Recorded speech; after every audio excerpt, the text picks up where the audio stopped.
charge curry much tús leis an cheardlann seo gur mí mhaig agus teacht. Sugar na bhfuil mór an ama idir an cheardlann dearna agus an cheardlann seo gach seans go mé duine ar birteala teaiste de linn tús na chaintin seo ag tasúlm na chuann tíisteach an amarga. Mé éar mar ah díreach bhir nuchain a chur ar cúneas nó go bhí macnead na chuann tíisteach ar bhalagar bhí curry much tús leis. An cheardlann seo tá sé ddíirí ar Sealbhú Teanga a Threisiú sa rang ábharbhunaithe agus tá taighde againn go bhfuil Annette I bhurthú an seo as cholas David in ar gote leis an cheardlann seo dhéanú. Johnny Annette chur láthair agus an sin BTS seo ginn de chuide an phlé oscail tamach agus céasne agus tuairimí a rins le céile in é sin. A dagal Annette an seo is bailíonn colaí a Gorky banda do mna na haitin seo. Tá sé ag múnú le bres is 5 bliain. Agus hosí sé ag teagasc Ghaeilge agus star a Gaeilge sin gíal chláiste a lár cahar Corky sa blion Gaeilge is a chuide. Tá sim, ok, sim muid, mar thuair mé. Tá an túr an targna mar dúir siad. A glóir. Dar sim ar lei ag Annette FCAT sin an fólam cóthaidte an ábhair agus teangathe. Agus when she came meisteachta san éimiidithis amach lán Ghaeilge agus ghailteachta sa bhíon fiche hían. Sin ddíirí ar éfacht an cúil tionartha inniucú ar an tionartha bhíon critar masaníthe le béim cúineag ar ábhair agus ar henge ar grothachtál agus ar bheoin aigna scolarí a rang star in na céad bliana. Tidal an trachtas a daingnísí agus tá gáil a hiú a clinsa faoi sin agus bhí ábhair na chaintin seo Sealbhú Teanga a Threisiú sa rang ábharbhunaithe. So le dul chuirigí fáilte rih Annette I bhurthú. Díomh chun santíomh. So nes is an dumsa agus faoi mar taráite céann tom chun leirt faoi Sealbhú Teanga Threisiú sa rang ábharbhunaithe agus an rudíana mé ná go leir mé faoi mar haithí féin in san réimse seo agus níl marrá ar churbeg ar stanolí mé seo an taithí féin atá gumsa in san ábhar. Múnam Ghaeilge agus star faoi láthair I Gaeilge David I lár na carachán so. Ach cha mé 6 bliana déag ribh sin a múna is scoil lán bhéarla. Agus níor asal mé ar Gaeil scoil nó ar Gaeil choláiste mé féin agus léit sin mar sin de an chiad uair gur aon bhaint páirsan de gomsa leis an Gaeloideachas ná sa bhblionn 2015 nuair thosníos a múna ag Gaeilge David. Agus fiú an bhblionn sin níor bhún mé ach an Ghaeilge. Níor thosníos ar an star bhúna trí Ghaeilge go dtí 2016.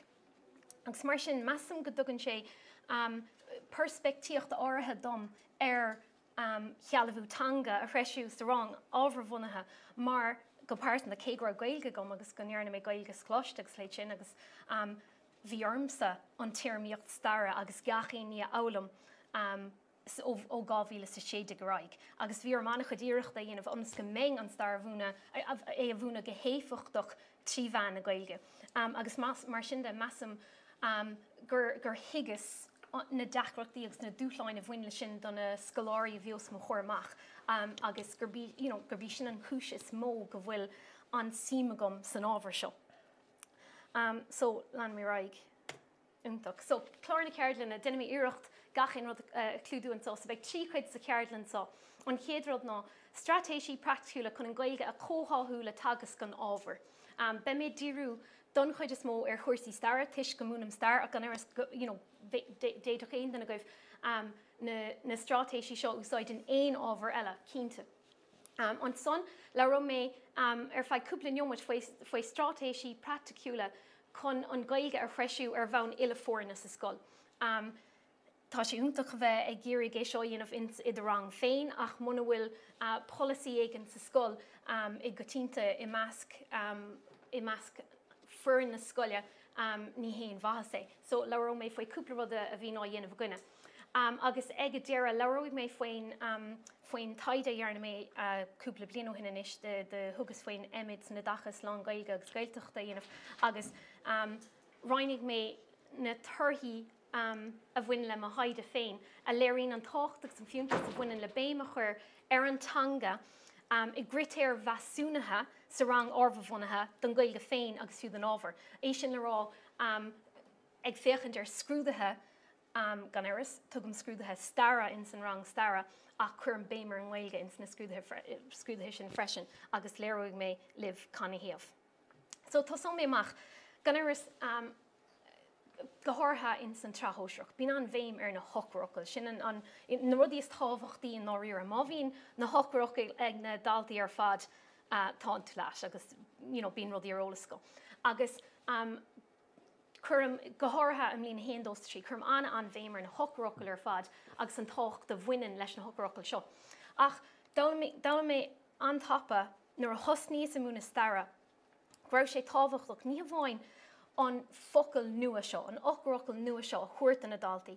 Ach go rá ormsa na hochrocail sin a chur ag ggóhéachsanna nó I bhirrmacha éagsúla. Go raibh an ihar uha thuirtóibh agus an son an ihar olra thuirtóibh mar hampla agus an tiisiil gindach. Agus na hochrocail sin a chur ag ggóhéachstóibh. Agus an cisná is cuiinm dul bhaile an céad bhliain sin agus an leabhar stara sin an cuasa umlán stara agus é léamh agus é athléamh agus léit sin agus mis sé géirigh na hochrocail seo ar fad eolam. Agus an rud a rilam ná nuair a bhíoh lista fad thuis gom go óan go chéile go dom daoine lista fada den na daltaí na focail as Ghaeilge agus an son na focail as béir agus léit sin. Agus dála mé go raibh cúpla deachrach nó cúpla fáib a buintla sin. Agus an chéadród a dála mé ná dating an focail so tá cúpla leathnach tócamach gom an so ó chopleir star na naltaí. Dating an focail manach go thuirtóibh nuair a d an Ghaeilge sin. Ach an son nuair doscail siad an leabhar go raibh saol an bhanig scríofa. Agus cínta is féidir linge an nasc a dhéanamh idir an dá ocail sin. Ach anna chuid den am ní bhíon na daltaí in ann an nasc sin dhéanamh. So ní héon bhachas an focail manach go thuirt den na daltaí, muna dugann tú an focail manig agus an son saol an bhanig, saol na manach agus le héad sin dóibh. Go gaiigh tú an focail sin na hochrocail sin ar fad a chur ag ggóhéachstóibh agus iad a chur isteach an abertí agus le héad sin. So sin an chéadrod. An tarna rud ná nuair an lista sin taiscom agus tarlín agus bín sin na leabharháin go chéile lista Ghaeilge na hochrocail as Ghaeilge agus an son na hochrocail as béir agus le héad sin. Agus rud eile rilam ná nuair a thugas an béirle dóibh, nuair scríime an béirle ar an glár bán agus le héad sin ag tús nuair a thosníos ag múna trí Ghaeilge. An rud ná go níoríonn na daltaí péireáil ceap mí dírintear ar an méarla seachas ar an Ghaeilge.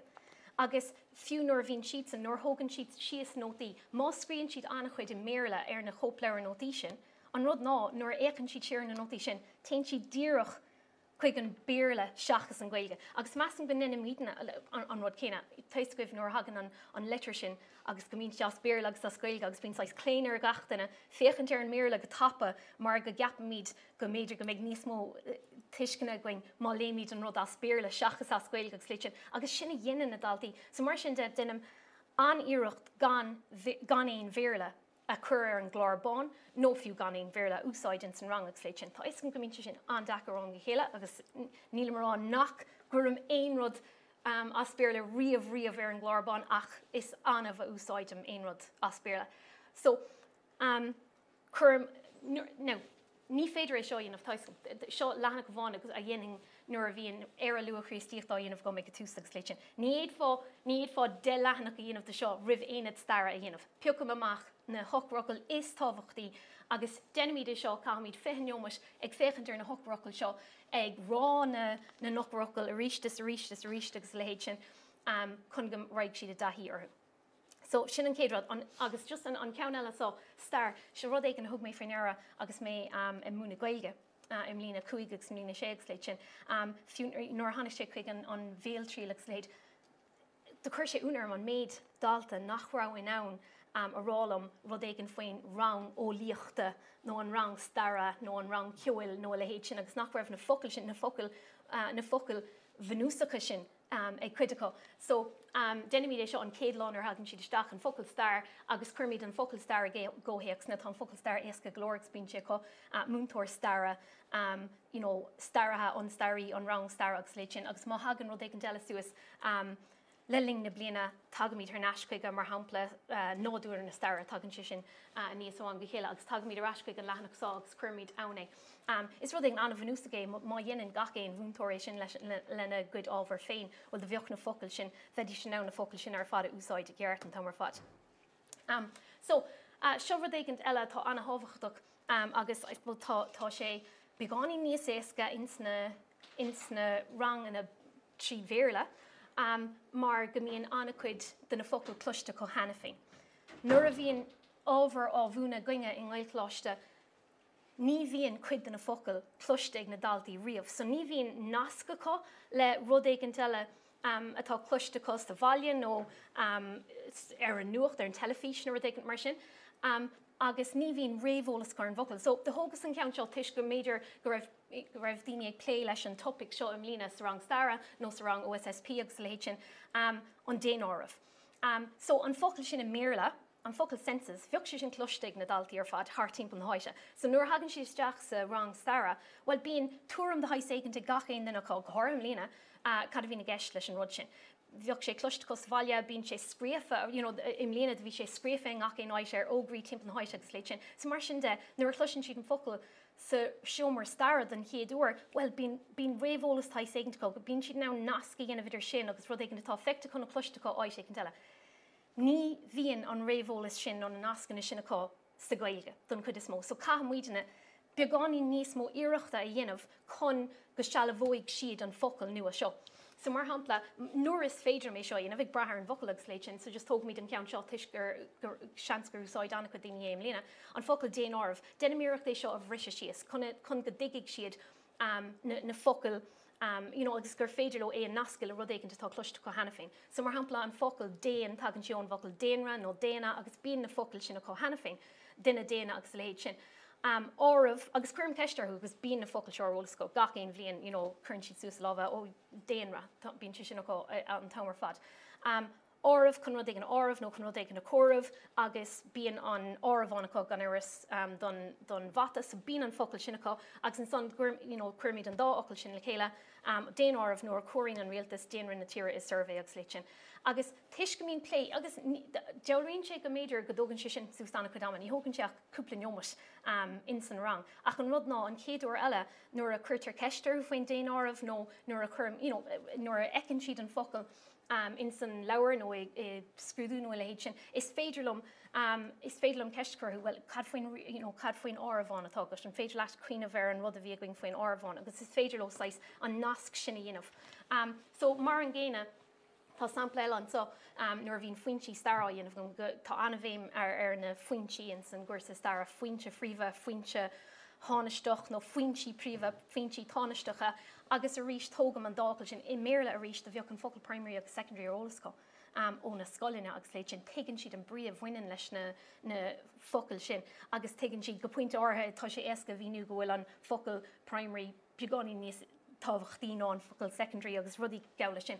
Ach a ríist in Ghaeilge ní bhíonn an nasc sin acu, ní bhíonn an réomholalas sin acu. So a ríist denimíocht rudí súla sin a bhrisise síos príomh bíonn an focail príomh ar ólas a gach aon acu, príomhmhóthar, príomhchuras agus le sin, agus gurbé sin an rud is tábhachtaí an rud a hagan ar dús agus le héad. An den táneiste sa gásáir seo líomh radcar agus le héad, agus a ríist just chun iireach dhéanamh ar nasc go thuirtóibh. Nasc de haith éigent, réomholalas de haith éigent, anas gur féidir le cuioine bhar an focail sin sa todhchaí á méid an teile. So, leanam raig, so an rud atá déanta go an son ná agus tá trí nó chéire sleán an bunair seo, just tascanna a thugam donna daltaí go rialta a bhaineann leis na hochrocail. Anis tá anna chuid acu an só agus rachaméid trí gachéin ceann ní inam gachéin leanach, gachéin tasc, i ngach éon capital star in bhain rud mar sin, de bheoh le dránarthú. So déanam meascán agus a leid. Measam nuair a bhíonn na tascanna seo dhéanamh go bhfuil gá rud á dhéanamh gom. Ar gédul síos tá star a bhúna gom, agus sin an príomhhaim a bhína gomsa in san rang star ná star a bhúna. Agus má bhíon na hochrocail acu faoi mar derm bíon an star ólas go. Is féidir le tuairt faoi ceistena in na scrúdathe agus le sin má bhíon na hochrocail ar ólas go. Ag an am chéine tá ag dul siar agus ag dul siar in na hochrocail onas go sealbhóigh siad na focail sin as Ghaeilge. Agus sin an rud is tábhachtaí mar taiscuin go mbíonn cléine ar na daltaí nuair nach féidir le cuioine bhar an focail in Ghaeilge láthach bán, nuair nach dagann sé cútha go scríomhann síos an focail i méarla agus le héad. So tá sé cótábhachtach agus de hiic fáid sin. De hiic fá é mar go mbíonn siad ag smaoineamh ar an star. Sin an rud a bhín á dhéanamh sa rang stara go mín siad ag smaoinemh cuasaí stara. So bíon fánar chu an tólas a thuirtas agus má cheapan siad san ghfuil sin níos éasca éascaí sí sa méle mar nach míon orthú cúpla second a caithfh ag smaoinemh na rudéigint scríbhigh siad sios an focail sin I méle.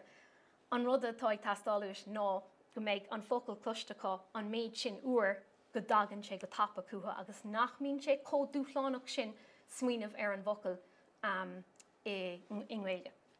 So seo cúpla ceann agus taiscom go mín go mín tasc na Gaeilge seán úsáid ag gachéin bhúntóir agus ní dólam go dúirigh mé mór an nuadíomh an so. Ach an chéadú an son á matán na hocarocail leis na mínathe agus le héit sin bín obair le déanamh an so, bín orthú síos agus na mínathe agsúla léamh agus le héit sin agus iad a chur leis an hocarocail chuideá bín siad anna cosúla na chéile, so mar sin de bín orthú díú seo. Tasc anna siimplí an cúis go daithníonn beidir an ceann seo lumpsa agus go háirtha na daltaí nach míon únta go héamh na teanga de nó héamh na scríóir de deag le sin nach míon mór an ibre le déanamh an seo seachas iad a chuir le chéile. An tarna ceann úsáid míad é seo ag deire cabadla nuair a bhíonn siad ag dul siar go háirtha má bhíonn scrúdúgaing an ládar ceann nó le héit sin go gaigh siad focail ortha a scrí amach sa tugam focail dóibh nó an go chéile.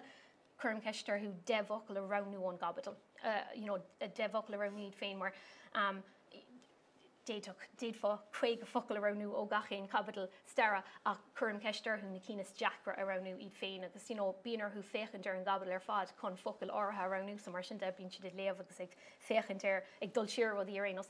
Míniú a scrí as Ghaeilge an tamar fad. An rud seo ní thugam cead dóibh míniú béle a thuirtam nó an focail a scrí amach in méle nó rud mar sin. Agus léiróid brahan sé sin ar an vocail agus ar an ciún ceapan ára ní bhéad fá ní éad fá léiróid a Harrington son. Ach is measam go garín an rud seo go mór le daltaí ortha nuair a haringíonn siad léiróid an son agus cín si nuair an lehanach eile bhí go an son leis an manach agus léit sin gur haring siad manach ar an lehanach sin caríonn sé sin go mórló cuioineh ar an vocail a rís. So measam go garín léiróidí go hanamhór le daltaí ortha is bralóéis sin. So seo rud a dhéanam just chun dul siar ar na hocarocail ag deire cabad le ribh scrúdú agus léid. On a bítre, on a crimra a bítre, cá mérá gur bhéh seo bunim anna úsáid as an gceann seo, agus táíonn sé go mór leis na scoláirí an tamar fad. Is féidir an méid sin a dhéanamh leis an lehanach beag seo bháin. So tugam am lehanach seo dóibh ar lehanach cathair, nó má bhíon obair grúpa gceist bíonn sé ar lehanach trínacha. Agus is féidir le critical obair dhéanamh le chéile. A ríist denimiid seo ag deire cabadla, agus a ríist buineann sé leis na hocarocail ar fad. Na focail nua an stór focail sin in san ábhar.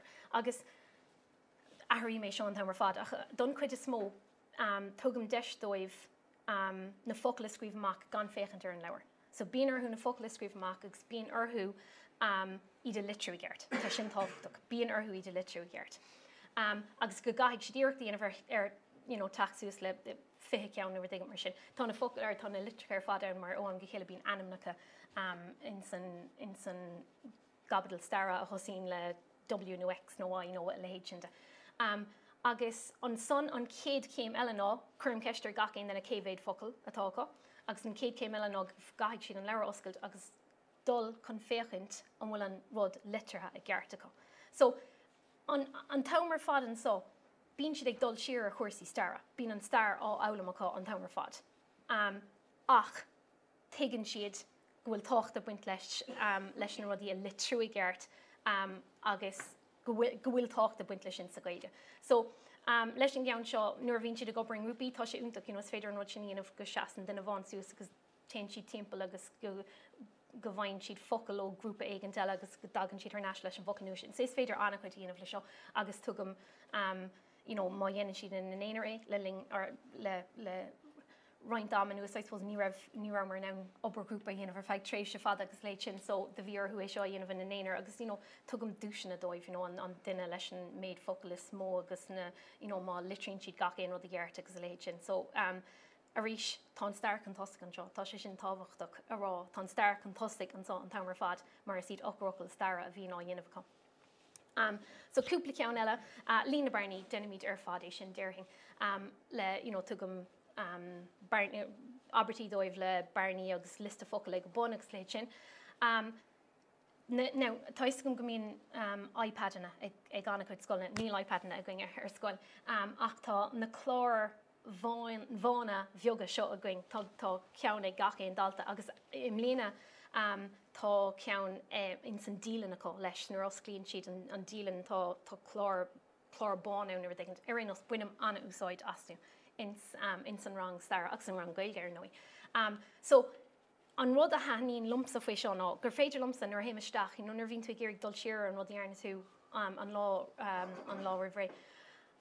Tugam scrúdú tapadóid, so chum ceistear who dating Aberta gléamach le barna agus go gaigh siad an ochrocail sin a chuirteach, but scríbann siad é ar an glór bán, agus in son casan siad é agus is féidir lumsa idir fada eiscint. Mar sin de an seo an rud a tábhachtaí. Is féidir lumsa duine ranú goil sé gceart go, agus go mínar an duine sin é litriú amach agus an focail rá agus a léid sin ní chuirthing riamh ceistear gona nachhfuil sé gceart go. Ach an rud is even lumsa faoi seo ná gur féidir an focail sin glána, and then tosing me as a nua reached. So tá sé sais difriúil ná list a mór fada thuirtóibh mín siad ar an lehanach agus mín sais ex an aice leis na focail ní chearta ar fadatácha, leis an gceann seo is féile glána, agus bín gach duine ag tosú as nua an céadúir a leis an géad focail eile ríiste agus léid sin. So is brala sin agus an ceann dearnach an son is féidir sin eiscint tá focail sin cófada agus tá sé dachar dendrocronolaíocht tá sé cronolaíocht tá sé códachar é a litrú dóibh agus léid sin. So agus déine mé seo inis rís le cúpla focail fada cosúla sin go mín arthú focail nua, céhhéad focail gur féidir dhéanamh as an focail áirithe seo. Agus bín anna chud spríocha, déitfáid seo bheith deire rangan a ridéigent le focail atá anna dúchláánach ach táach, go gaigh sé siad an focail seo bhar eolas acu. Agus déanann siad focail as an focail sin agus an son tugam bar seachleiden ó €2 an chud is mó don duine a aon an méid is mó focail agus idir fad a gceart agus le héad. nó ó am go héile tugam €2 don duine leis i móthúir an focail is fearr. So bhuaigh an drolín an seo sa cheann seo, so fuair an duine sin €2.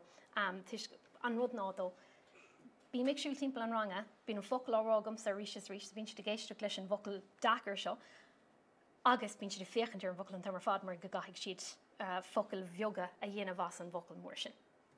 Tá sceile bunahéir na hochrocail, tugam cúntas dóibh, cúntas na scéal agus botúin in san cúntas sin. Botúin stara. Ach an rud ná go gaigh siad táiscing ríist nuair léonn siad rudí nach léonn siad rudí a gceart agus go léonn siad gachfad an chomhtháthú fad, ach má bhíonn 10 motún nó 5 botún in san rud seo botúin stara, bíon orthú gach éon ocail a léamh a gceart. Agus dating é chur in san dáta nó anam duine éigent nó a héid sin. Tá Lusitania scrífann sin measam seachas an Santa Maria. Rudí beaga cosúla sin, but an rud ná go mínar hús a denimé seo le rudí go háirithe tá sé déanta le Columbus an ságam, so na seanna pásanna sa stair denimé leis na rudí sin deganá scéalta a bheochar eolas acu. Seachas rud éigent tá róchasta nó rud mar sin, so scéal a bheochar eolas acu. Agus it's just bíon orthú an Ghaeilge a léamh. Bíon orthú an Ghaeilge a léamh agus é léamh a gceart. Crosssocail, denmíidir fadí tá cín déanta go mar gachéin ábhar a rís ní dhéanam gachéin tasc an seo le gachéin cabbail nó éon, ní éad fáid sin dhéanamh. Ach rudí cosúla seo, bíonn siad an áisiúil nuair bhíonn tú dulmach, nuair bhíonn cléirsúil nuair d mar sin agus míonn tú fágant ibre don rang agus léid sin, so sin so tá ceann déanta gom de gachéin cabbail. So just chun críoch a chur leis an gcuid seo. Just léim in cuid seo dús as béarla. Studies suggest that the number of repetitions needed to learn a word is about 10 to 15 times, with lots of variation among kids and words. For example, poor readers may require 12 to 25 reps to learn a word, while better readers may get away with only 8 to 12. Okay, so má cínín tuair sin. Okay, so Tommy de rá don cuid is mó bíonarthú focail a cloisint seach nuair a déag nuair a daigint. Go dtí go méid siad ná é chealbhú i gceart. Agus más mínín tú ar an méid ocail nua a chluisin siad gach éon lá ar scoil. Tá sé dachar a haulú go gluisin siad iad seach nuair déag le bheith macánta. So an rud ná go gath muid na anna iirecht dhéanamh a cín tú go gluisin siad an focail sin nó go deir siad an focail sin go mion minic. Ní leor an focail a thuairtóibh agus é scríos bearléir an gláirbáin agus a rá, well, sin déanta go níos, thugus an focail sin dóibh caiigh siad san é álam. Cath muidna a cín tú go sealbhóigh siad an focail. Ní hé go nathnoigh siad é an céadú eile nó éonrad mar sin ach go sealbhóigh siad an focail sin. Agus chun go sealbhóigh siad é caiigh siad é cloisint a ríist is a ríist. nó caiigh siad é eiscint ar lehanach éigent, caiigh siad é úsáid a ríis is a ríis. So, buinem anna úsáid as folklór.ie so. So, tá anna chuid rudí ar lína, just taíon an ceann seolm agus tá sé éasca le úsáid in san rang agus léit sin. Agus tá iscibh gur féidir cnapa éigent a bhrú ar an scáilán sin agus go neirtear an focail. So, úsáid mé seo go mion minic sa ran. Cur mé sin ar siúil, go háirthe le focail atá dachar golóir. Agus tá an 3 canúnt an son. So mar hampla, am go chéile bí nista go tá canút na múna ag na daltaí, ach má bhrún tú canút connachtain ar a dtéigint mar sin nó péród.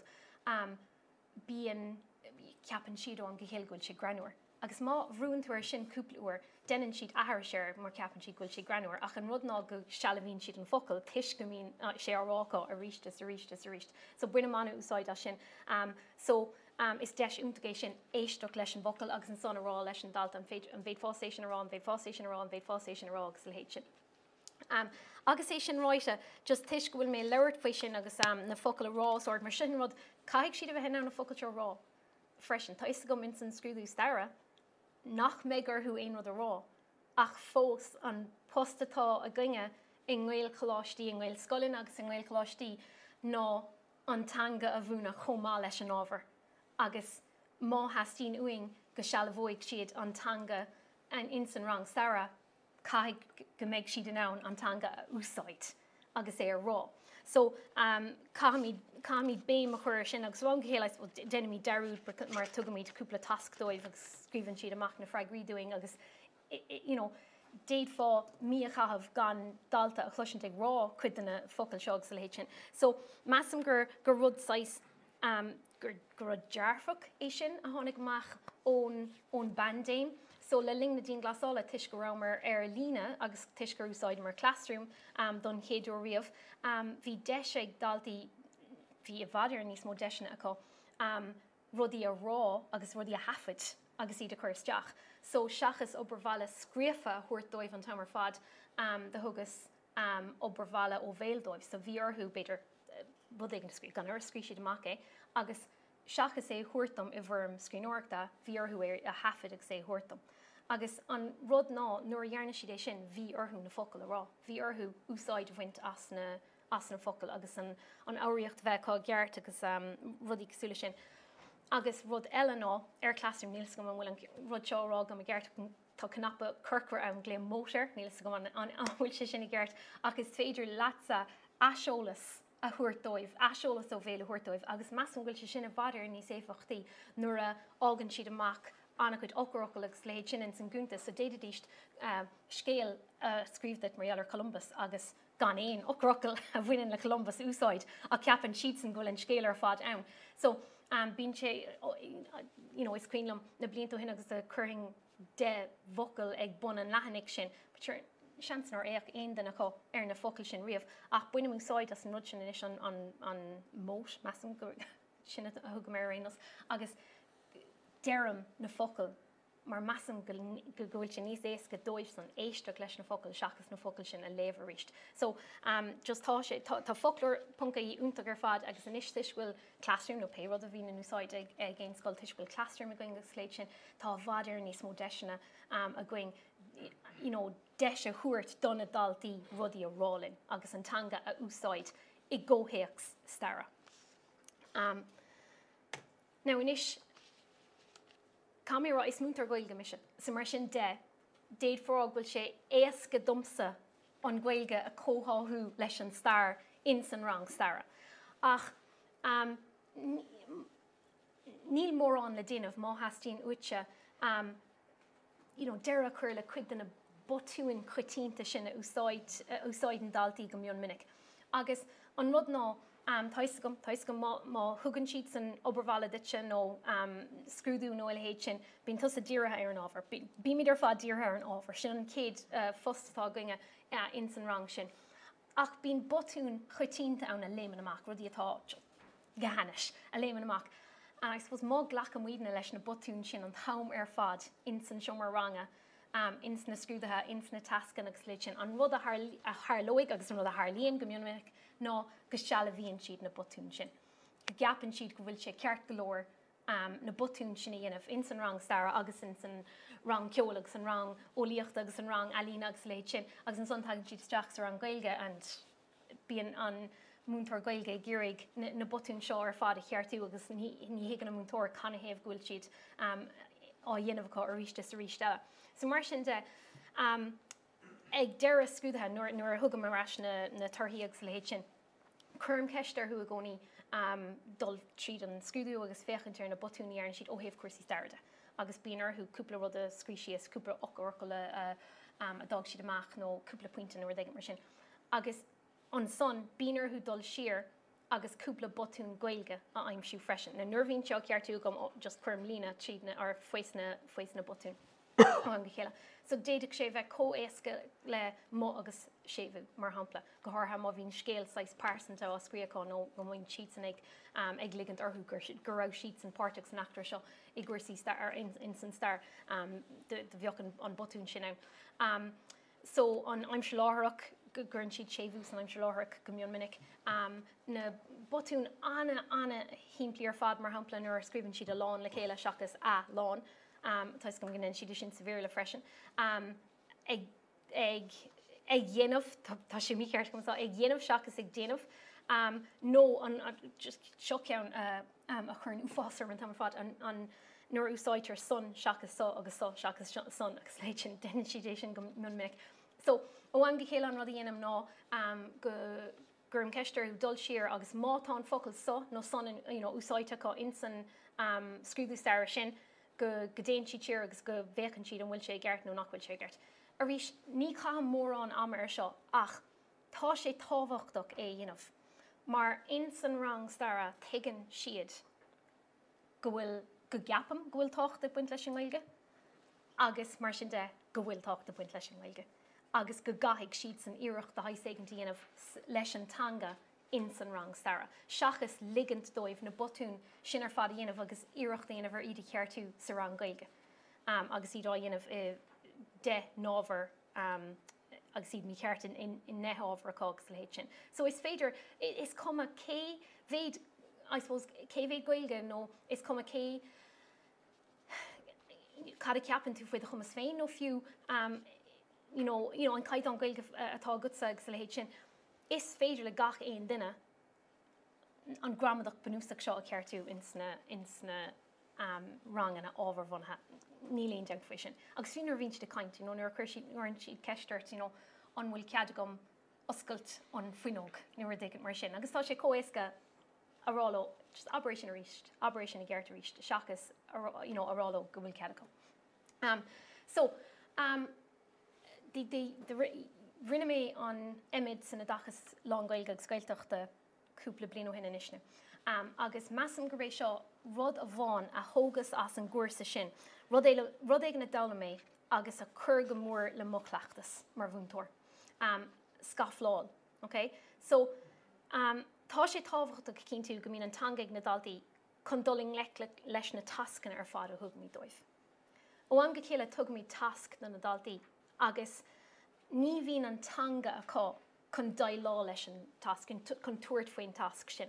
An seo an rud, nuair thugann tú tasc dóibh agus nach bhfuil siad san céad fón géad cinnta faoin teanga, nuair a thugann siad an freagradais, tá sé dachar a bheas, muna bhfuil ag éiríoló sa stair, de bhar barnaí sa chumas Teanga, nó de bhar nach dtuigeann siad an tábhar. Ó am go chéile bíonn eolas faoin stair acu agus nach mín ar a guma sé sin a chuir síos ar an bápéir. Tuisc nach mín an Ghaeilge acu, chun é sin a dhéanamh. So tá sé tábhachtach carúló leis an danga sulla dugamíd na tasca na dóibh. Onas go memíd na cínta go bhfuil an tábhar ó bheasagaing ins na tascana. So, seo just sampla a bháin a thugam sa tríblin. Okay, don chud is mós is a tríblin a bhíonn sé seo a dhéanamh gom. An conra angla éireannach. Agus an rud ná an focail seo conra, tá sé dachar go leor, mar is focail fríint gnach é sa tíide cléanas mar sin de deir fá téirma an conartha, nó a gcuine an conartha, agus tá sé sin dachar fiú a rá, agus, so caiigh tú an focail sin a thuirtóibh. Agus anna chuid an bín ceisná chuirgaing maríallar na Haragóntí bhí gcuine agus bhábhar an conartha. An fiú máthgann tú é sin dóibh, mar hampla nó bín déadach sé bheith scríofa leabhar. Agus muna bhfuil an focail sin clútha go sé gceart, well, beidh chuide chuig féchan ar an bhocail conartha going níor an mar é sin ar churbe. Bhí mar rinne mar rudí maríallar an gunra agus tá sin omláin difriúil. So tugam an rud seo dóibh, scríbann siad amach na rudí seo, gur bhéimid de bhléire i gcuine an conartha, bhí artagréfa i bhábhar an conartha.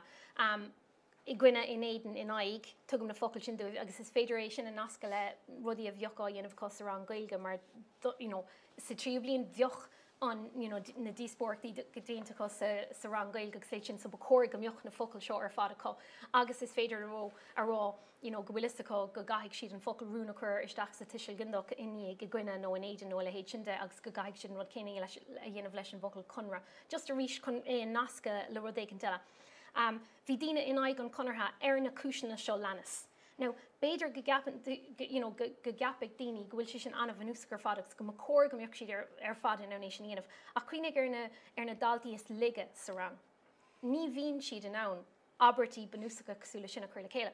Agus nuair nach míonn siad in ann abertí a chosú an go chéile, well, caitheann siad isteach an toáile agus ní aonn tú an tólas ar fad a bhíonn testáil. Má cheapan siad san, má bhíonn an lehanach seo acu. Má bhíonn sé scríofaáin san goplar notaí, agus go dugam an ceistan san, bhfuil céirmhíad na Haragóntí a gcuine agus a bhábhar an conartha, bíonn ar leid conas tús a chuir leis an bhreagra sin.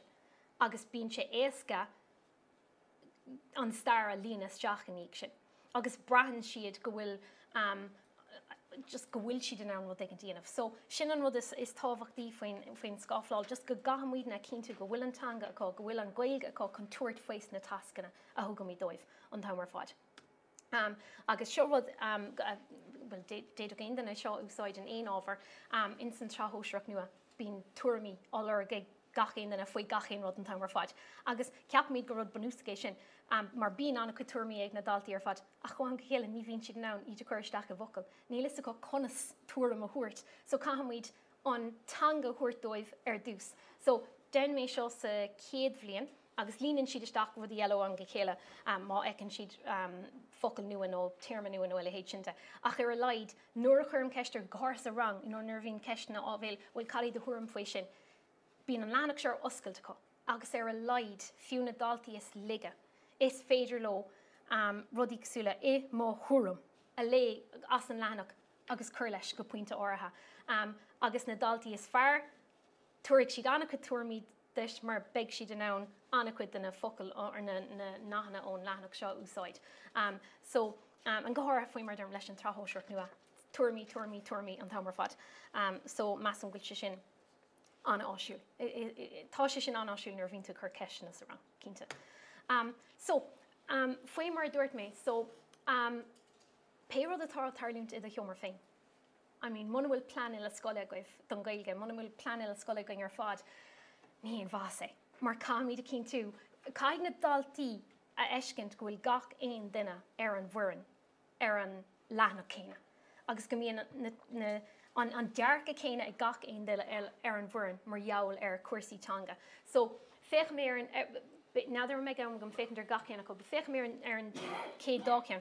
An chéad ceann an seo, dascar sé ón a feibanna a bhain le cuasaí a bhí going, I suppose, rudí a bhí tarlúnta le ling na pandéma, le ling na dín glasála agus léitin, agus táiste gom ó bheith caint le daine agus géiste leis an banéil níos luútha, go raibh na dacreachtaí seo i ngach éon scoil, go raibh búirt going faoin Teanga, go raibh buartha nach raibh an Teanga leirteigh na daltaí ag agus ní raibh sé á leirteigh na daltaí ag go baile, ní raibh siad ag géiste leis an méid sin Ghaeilge tuisc nach raibh rang na geara going ar lína agus le héitinta. So mar sin de im lína ar scoil nuair tháinig an chéad bhliain isteach, bhí mar anmhuatha faoin géad bhliain ag teachtas teach am lína, mar go raibh dacreachtaí acu i ranga 5 agus i ranga 6 agus seans nach raibh mórán dóibh ar lína le rang na beon na bhain rud mar sin, bhí sais obervala á fáilte go. So an rud a dhearnamar im lína agus táid chun leanúnt le seo, chun cúpla rud a ahrú, ba táid chun leanúnt leis cé nachhfuil na dacreachtaí céine mar leis an bandéim a going foioi láthair agus léitin ach nuair a tháinig an céad bhliain isteach sa scoil im lína, níor bhún éon bhúntóir éon ábhar ar feadh seachtain go le. So dhearrig gach éon bhúntóir ar an Teanga, ar an Ghaeilge. So dhearmar amach éonad Teanga. Na bhí cuid acu banúsach, so nuair a dhearna mé seo thug mé éonad áirithe do bhúntóirí áirithe ag bra ar an Ghaeilge bhí ag an bhúntóir sin, agus ag brathar na riachtanis a bhí in san ábhar sin. So mar hampla tugad mé tá Corpadachas an son áit éigent. So rinne an múntóir Corpadachas na hifracha pásanta agus na ordathe, an ordú thuirt a gona éigent agus ordathe thuirt a gine agus léitinte. So seo a dhearnamar ar feadh seachtain go le. Agus i ngach éon rang, fiú na rang na Béarla, na rang na Frankíse gachin, dhearrig gach den ar an Teanga. Ní raibh cead aon duna going. So ní raibh cead go an leabhar starra oscailt ar feadh seachtain go le. Agus bhí sé go húnta ar fad, mar tháinig siad isteach, bhí na rudí ceann céin á dhéanamh có th trasna na hábhar ar fad, agus ag deire an tréimhse in náíra bhí idir sláis just compórteach leis an Ghaeilge ríist, agus bhreisiad go raibh siad an ann dailá le gach éon rud. So mar sin de níor thosaigh siad ar na hocrocail seoir fad agus léid sin ar feadh tréimhse áirithe an measam go chuirigh sé go mórló, agus bhí siad san agus na tuismóirí agus anna chuid go an dearfach faoi seo. Na don chuid is mó is daltaí na daltaí hagan cuing tagan siad ó Gaeilscoilina, measam nach bhfuil dalta bhána goin am lína nóthána gas Gaeilscoil, ach measam go mbeadh sé seo fíorúsáideach mas rud a gur daltaí teacht ó bhunscoil na lán bhéir agus léid sin.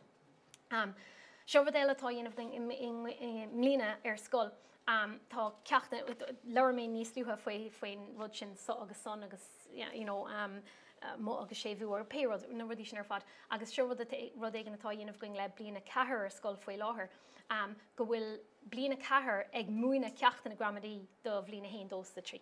Agus bhí cúis na áthe buint le seo, bhí fánn airing bhfuil gan iris na botún a cheartú. So bíon ar gach éon bhúntóir díú ar seo a ríist. So an rud a Harlín ná go dtéon bliana cethir isteach sna seomra eile, in rang na Ghaeilge, teint isteach go dtína rang na Ghaeilge bín trálár ann, because ar a leid bín an múntóir Ghaeilge in an carúló má Harlín éon rud, má hit éon rud amach. Bín postéir acu, múnan siad an ceacht agus tá físeán déanta com réal ar gach éon ceann acu, pautún úsáitir. So sin a dhéanann siad agus crunn siad an físeán ar siún, múnan siad an ceach Ghaeilge, na tána ceachna seo banúsach. An chéad ceanna arna siad ná so agus son. Cahan úsáidn tú so, cahan úsáidn tú son. Agus an rud ná bhfuil sé an tá postéir ar na fálaí ar fad ins na seomraí sin, agus an rud ná go gaithigh gach éon bhúntóir an son díú ar an postéir sin in agad ábhar. So tá sin táfach tá sé feicálaach tá na físeán i gach éon bhúntóir, tá fáin siad riamhfos leis na rialacha agus léit sin, agus bíon orthú díú ar na rudí sin.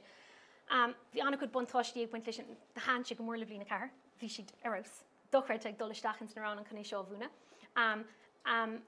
Dálam siad san na rialacha, dálam tásúlagam gur álam bliana haon dós trí na rialacha sin, agus bhí sé go húnta mar ceapmar go raibh siad tréis leis cailúntaach, tuisc nach raibh daltaí ag measca le gá bhbliana nuas nach raibh aithna cóir chéile, so ní raibh aithna ag bliana dó ar bhbliana cethir mar hampla agus léid sin agus scoil bheag singe agus tu gná bíon aithna gachtain ar chéile, so thug sé deis don na daltaí is óig scoil aithna chuir bhbliana cethir, agus sin rud das is scoil atá anna bheogar ar fad. So massam gon méid just chun léimte roiid chuig an rud déarnach tá seo planetá going don bhblin se cuing chun hanamachil ar fad a bhúna agus léid sin, so mátá ceiste géin na faoi sin iníag seo, ba táid chun é seo dhéanamh tá seo plán uile-foirne tá going don bhliain se chuin mar gheall ar animacail éagsúla a bhúna i ngach éon ábhar. So go bunúsach táid chun sais pátrún a chothú, so begur gach éon bhúntóir an animacail a críochnaíonn le óg mar hampla a dhéanamh ar feadh tréimhse caiiciise agus cloisigh na daltaí an pátrún céine i ngach éon ábhar, and then bogam míad a roiig go dtí rudí a críochnaíonn ar acht nó rud ag an cosúla sin, agus buine mí trí leis sin seo an rud. Bhí mar chun é seo dhéanamh lína ach roinntear an rudí dhéanamh le bliana chathair tuis gur cheapmar gur go mhaoine díos tanmhas. So an rud déarnach bhí nóig mé an son á foioi mar dúirt mé thug mé faoin imid cúpla bliana hin agus seo an taighde a dhearna mé. So tá sé bunathe ar scrúdathe, tascanna agus scrúdathe sa rang stara. Agus an rud a chuig smíanamh mé ná nuair a bheoh rang stara ar scrúdaí stara á dhéanamh agam a thuirte gom den na daltaí. De chuireach den ag an ceistar me gcónaí, an cuma faoin litrú, an gahamíd rudí a litrú i gceart, an gahamíd an Ghaeilge úsáid i gceart an scrúdú, an rudí a litrú i gceart. Agus a gcónaí bhís rá, má dearm nach gaigh tú. An é sin le rá gohfuil tú chun é a litrú mícheart nuair d níor hiige sé, nach bheasas go raibh siad chun é a litrú i gceart más rud go raibh siad ná sin dhéanamh. A chuir sé ag smaoinemh mé, mar is léir nach raibh sé sin fear. Agus ví a ceappa bhfuil canna héamh go bhfuil an ceis seo chur orm an é aspa iireachta, leis sciúlacht agus léid sin. So thug mé faoi taighde a dhéanamh agus dearú mé seo beidir. An rud dhearna mé ná gur roinnig mé struchtúr gramadí sa rang stara agus bhún mé an struchtúr gramadí sin. So an struchtúr a roinnig mé ná gnéontín an tanamacail agus nádíocht le chéile. Agus má bhíonn an tanamacail san bhar olra go gaithigh an nádíocht a bheits san bhar olra, agus go gaithigh tú séomhú a chur má chréicníonn an tanamacail san bhar olra ar cúnsa chuin. Tá sé siimplí, ní raibh sé dachar é seo a bhúna sa rang stara, ach is rud é atá defriúil ó méla so an go chéile bíon dachirtaí ag daoine leis mar ní bhíon an nós sin a gin sa bhéirla an airs. So bhún mé éad stara mé ar altrucht an stíl gotach agus an stíl rómhanúil mar tá anna tá anna chuid animacail in san gcuid sinte. So mar hampla fergan of chotacha, fergan of rómhánacha, píléir chuile, fallí chuile, rudí geala sin. So bhún mé bhí an tá orm an bhliain sin, bhí gá rang a gom im líana héan. So mar sin de bhí san an dárad céine dhéanamh in san dá rang just le rud beag bháin difriúil. Agus an rud dhearna mé ná gur bhún mé an ceacht stara, tá rún an ceacht stara sa rang stara, bhún mé an struchtúr le ling an ceachta leis an dá rang, ach i ngach éon tasc a thug mé do rang A, thug mé critéir bhasúnathe, so bhrun mé marcanna ar an star agus cúpla marcan ar an Ghaeilge, céad an áirithe, agus a rang B, thug mé na marcan ar fad don star. Okay? So, just taspána mé tapa Torthaí an taighde sin. So, nuair a bhí an aonad seo críochna agam, thug mé scrúdú Ghaeilge dóibh ar dús don dá rang. Agus cíigh sibh bheasas screibh mé úntaach ar fad na Torthaí a fuair san son. Rang A fuair dar ar an man nó go 7 fangéid an Ghaeilge. So bhí an struchtúr ar eolas ag an rang sin. Bhí sé ar eolas go. Rang B nó go 3 fangéid fósta sin úntaach ar fad. So bhí an struchtúr ar eolas ag na daltaí ar fad thar an dá rang. An sin thug mé scrúdú stara deireadh dóibh. Agus i rang A thug mé critéir bhasúnathe a bhí dírithe ar an star agus ar an Ghaeilge. So thug mé marcanna don Ghaeilge. Céad don 5 fangéid nuair dagant. Thug mé céad don áirithe don Ghaeilge. Bhí orthú an rudí a litrú a gceart agus rudí a rá gceart agus léid sin. An struchtúr sin dá an scéil bu chuma faoi aon rud eile Teanga. Rang B, bhí gach aon rud bunathe ar cuairtí stara. Ach nuair cheartig mé an dá scrúdú, cheartig mé an Ghaeilge agus an star sa dá rang. Agus seo an rud seo na Torthaí a fuair. I rang A fuair nó go 3 fangéid sa star agus nó go 5 fangéid sa Ghaeilge. Ach a rang B fuair siad 8 fangéid sa star ach 69 fangéid sa Ghaeilge. Now, seo an drám a fuair nó go 3 fangéid sa struchtúr sin cúpla lá ribhe sin. Agus an rud ná an tátal a bhuiine as seo agus tháinig sé seo níos na focus group ná nuair a bhíonn siad san, nuair a bhíonn na daltaí ag díriú ar an stair, sin dhéanann siad, díríonn siad ar an stair. Agus ní bhíonn siad smína fan Ghaeilge. Fiú nuair a bhíonn an Ghaeilge ar eolas go, nuair a bhíonn an Ghaeilge firfa go, fós déanann siad botún mar go mbíonn siad dírithe ar an stair. Ach tuis gur bhain mé marcanna ar an Ghaeilge, smaoinigh siad faoin Ghaeilge. Mar bheas siad go raibh luachán, mar well, de bhí luachán, mar bhí marcanna gháil don rud seo, agus bhí céit don áthaigh dul den scrúdú an tairg. So, bheas siad go raibh luachán, agus cá siad cúpla second sa bhreis, nuair a bhí na freagraí áscríomh amachá ar an Ghaeilge. So, ceap fáin sá nach raibh an Ghaeilge ag ran bí, ach bhí. Bhí gach aon rud sa Ghaeilge ar eolas go, ach fós rinne siad na botú. Agus masan go bé an rud, well, an rud a thugamas sin, nó, go gath muoidena a haspáint don na daltaí gohfuil táchta buint leis an Ghaeilge ins na rang an ábharbhunaithe. Agus má chuir muoidena luach sa teanga, chuirigh siad san luach sa teanga. Ach má dhéanam muoidena neamh iard den Ghaeilge ins na rang an ábharbhunaithe, dénig siad an rud ceann céine. So, sinné tá buna massam gur gurigh mé críoch leis an sin. So, gur míle maigah? Gur maigah.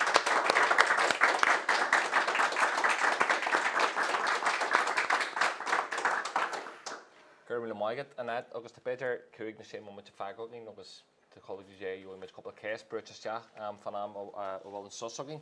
Bhí sin Threisiú spéisiúil ar fád agus hasan go mór na samplaí praiticiúil a hasan tú doing in sin síling go méid sin go mór ina chuidú.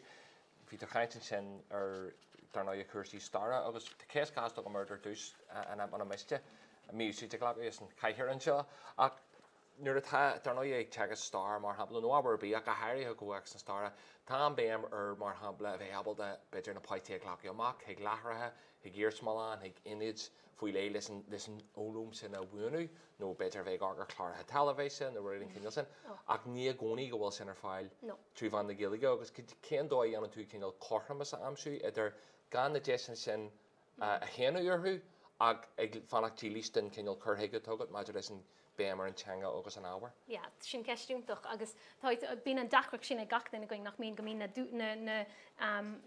na físeáin ar YouTube ar fad I méarlagus leit sin. Tá fios ag taachtar cuasaí ní léon deag sin, tá fios olmhór tag ar chuasaí óham go chéile go háirtha sa star tuis go míon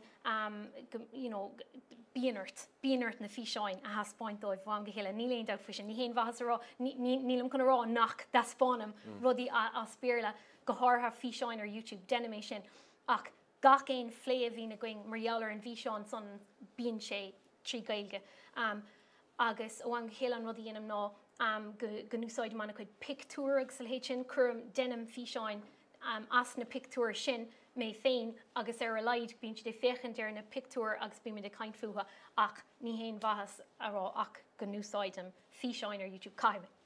Mar caiigh siad amach mana níl siad ar fad ar fáil in Ghaeilge agus go fáil sinné go fáil á mégan Beiidir.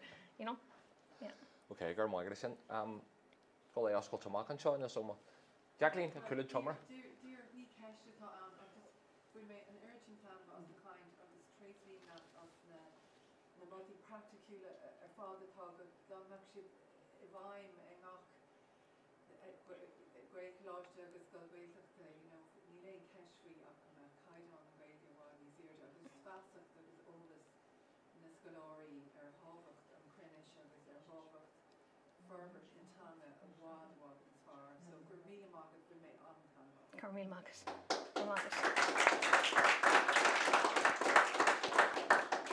Is á foiinte sin agus seo a go muíach go bhfuil sin go bhfuil seopáirtí agad íon turas an amana tá agad cinil de daine ar ó chaidún chorthamas ó chaidú béamach ar an ábhar nó is táhachttaí ná an ábhar a teagasc a go bhfuil an muí agad agus in sa scoil go háirithe leis an phláán eile scoile tugah a rá go hoscailte seo an plán tugainn an plán agin donna habair seo ach leis an Ghaeilge ar Threisiú go maiid sin gur sampla sin deahapla sin dúna lig.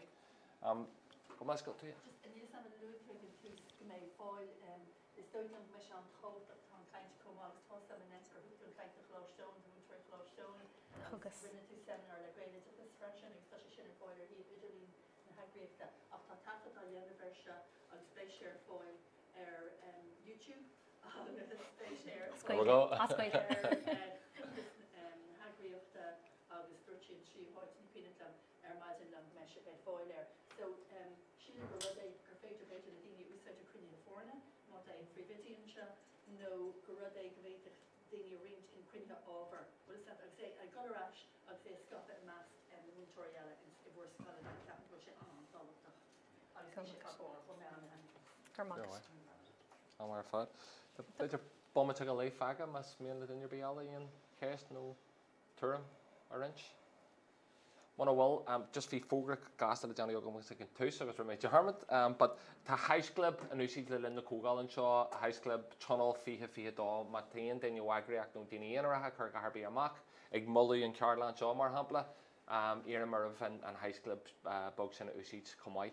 Credim go méid sus agin inis ar fé beidir fihe bommate an sin ta straig cheardlanna eile ag toiseacht ar cuaig in é chahar. So gur mína maigah gur mína mai agate a go hairithe leat an aidan seo bhain sin an mhair fad.